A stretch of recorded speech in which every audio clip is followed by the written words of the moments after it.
Hello guys, good morning, good afternoon, good evening. Ngayong araw magbabayad po tayo ng ating outstanding balance from BDO credit card peso account.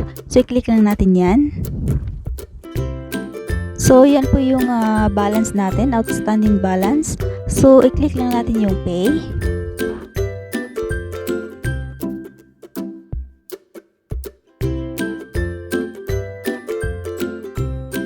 Then i-type natin yung credit card number.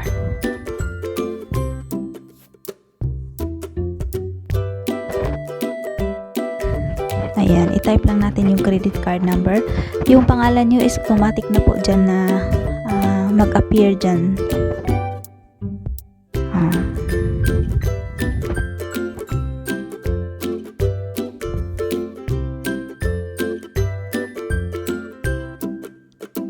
Then yung amount.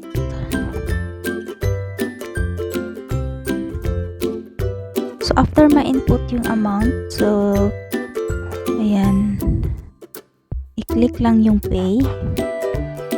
Ilagay, optional lang po siya. Ilagay natin yung notes. Depende sa inyo, pwede hindi.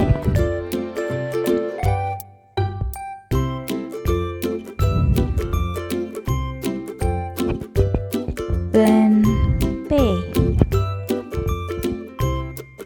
So i-confirm na natin, andyan na yung details. Tinakpan ko lang yan siya guys. Then confirm.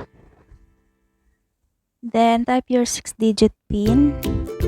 Then success. Bayad na po yung utang natin. So yan na guys, i-click lang natin yung favorite para ma-save natin yan doon sa ating para next time, once na magbayad tayo ng ating credit card bill, diretso na po yan doon. Hindi na tayo magta-type ng card number ulit. So, yan lang guys. So, save lang natin yan. Save lang natin yan. Yan, save na. So, ngayon, i-check natin yung ating history. Yan. So, yan na nga siya. Confirm na nga siya. Bayad na yung bill natin. So, yun lang guys. Yun lang yung isi-share ko ngayong araw. Thank you for watching. Please don't forget to subscribe my channel, Nalen Vlogs.